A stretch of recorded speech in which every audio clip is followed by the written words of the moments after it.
Imagine this. You wake up on January 1st, 2008. The world looks different. Flip phones are everywhere. Facebook is still asking for your college email. And in your pocket, you have exactly $10,000 and a smartphone from 2025. Your mission? Become a trillionaire in 17 years. Not a millionaire, not a billionaire, a trillionaire. $1 billion. That's more wealth than any human has ever possessed. But here's the thing, you're not a financial genius. You're just an average person with perfect hindsight. You have one day to prepare before you go back, and you can only bring your phone. No sports almanacs, no detailed stock charts. Just whatever you can remember or quickly save on your device. The clock starts ticking the moment you arrive in Times Square on that cold January morning. Let's be clear about what you're up against. To reach $1 trillion from 10,000 in 17 years, you need to multiply your money by 100 million times. That's not just difficult, it's mathematically absurd. If you doubled your money every single year, you'd only have about 1.3 billion by 2025. To hit $1 trillion, you need to increase your wealth by about 45% every single month for 17 years straight. Miss just 1 month and the compound effect breaks down. But you have an advantage no investor has ever had. You know what's coming. You remember Bitcoin. You know about the 2008 financial crisis, the rise of Tesla, the pandemic.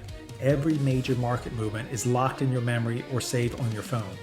The question isn't whether you have enough information, it's whether you can execute without destroying the timeline you're trying to profit from. Your first move is obvious, Bitcoin. But here's the problem, Bitcoin doesn't exist yet. It won't launch until January 2009, a full year away. And when it does launch, it'll be worthless, literally worthless. The first recorded transaction will be 10,000 Bitcoins for 2 pizzas. That means you need to survive and grow your money for an entire year before your biggest opportunity even begins. So you start with the financial crisis. You know Lehman Brothers collapses in September. You know the market crashes. You could short bank stocks, but with only $10,000 and no established identity in 2008, and no broker will give you the leverage you need. You'd make maybe $50,000 if you're lucky, not nearly enough.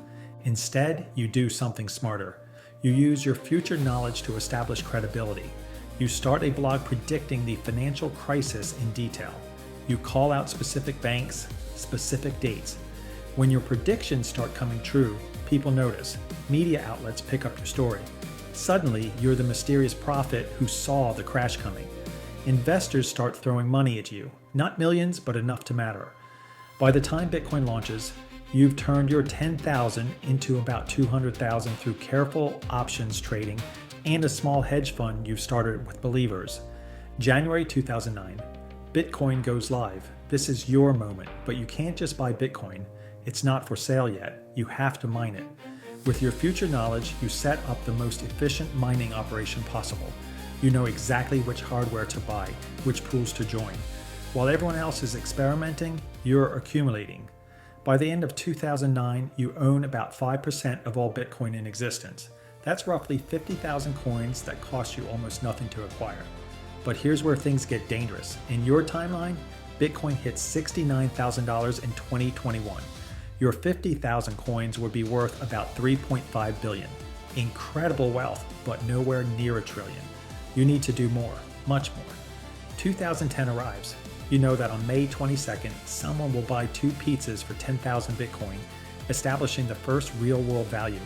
You make sure you're there, ready to buy every Bitcoin anyone wants to sell. But you're careful, buy too much too fast, and you change the trajectory. Bitcoin's value came from its organic growth, its community. Destroy that, and you destroy your fortune. So you play a longer game. You use your Bitcoin wealth as collateral to invest in what you know is coming. You buy Apple stock before the iPad announcement. You invest in Netflix when everyone thinks streaming is a fad. You're one of the first investors in Instagram, Uber, Airbnb. Each investment is calculated, not so large that you become the story, but large enough to matter when they explode in value. By 2013, your net worth crosses $1 billion. You own about 3% of all Bitcoin, now worth $300 each. Your tech investments are beginning to pay off, but you're still 3 orders of magnitude away from $1 trillion. You need something bigger. That's when you realize the truth. Traditional investments won't get you there. Even with perfect knowledge, the math doesn't work. You need to create value, not just predict it. So you use your billions to start companies based on technologies you know will work. You patent ideas years before their original inventors. You create the infrastructure for innovations that haven't happened yet. You launch a video platform in 2014 that's suspiciously similar to TikTok. You start an AI company in 2015, years before the AI boom. You invest heavily in mRNA research in 2016, knowing what's coming in 2020. Each venture is worth tens of billions by 2025.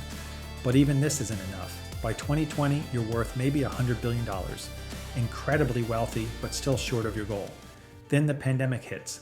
You knew it was coming. You shorted travel stocks. You went long on tech. You bought Zoom before anyone knew they'd need it. Your wealth doubles, then triples. You're approaching $500 billion. The final phase is the most audacious. You use your wealth to corner entire markets.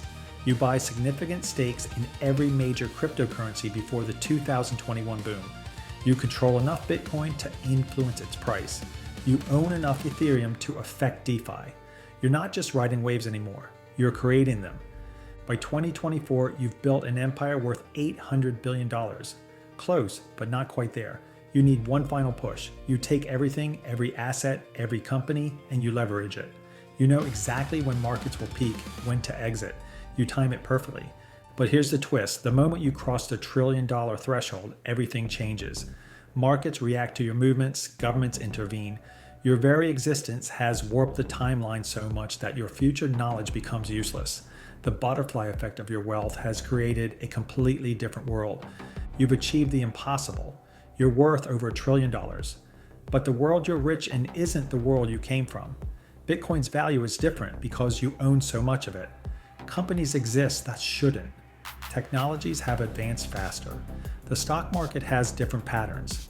You become so large that you fundamentally altered the global economy. And that's the ultimate paradox.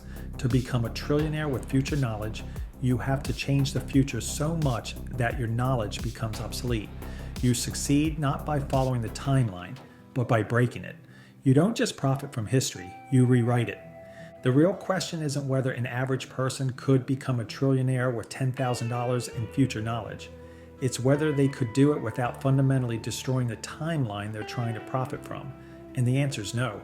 The very act of accumulating that much wealth would reshape the world economy so dramatically that by the time you reach your goal, you'd be living in a completely different reality. So could you become a trillionaire by 2025? Mathematically, yes. Practically, yes. But the person who starts a journey and the world he starts it in would be unrecognizable by the end. He wouldn't just be the richest person alive. He'd be an economic singularity, a force so powerful that his mere existence would reshape global markets. That's the thing about extreme wealth. At a certain point, you stop participating in the economy and start becoming the economy. And $1 trillion? That's well past that point. You wouldn't just win the game, you'd fundamentally change the rules. Whether that's success or failure depends entirely on what you think the goal really was.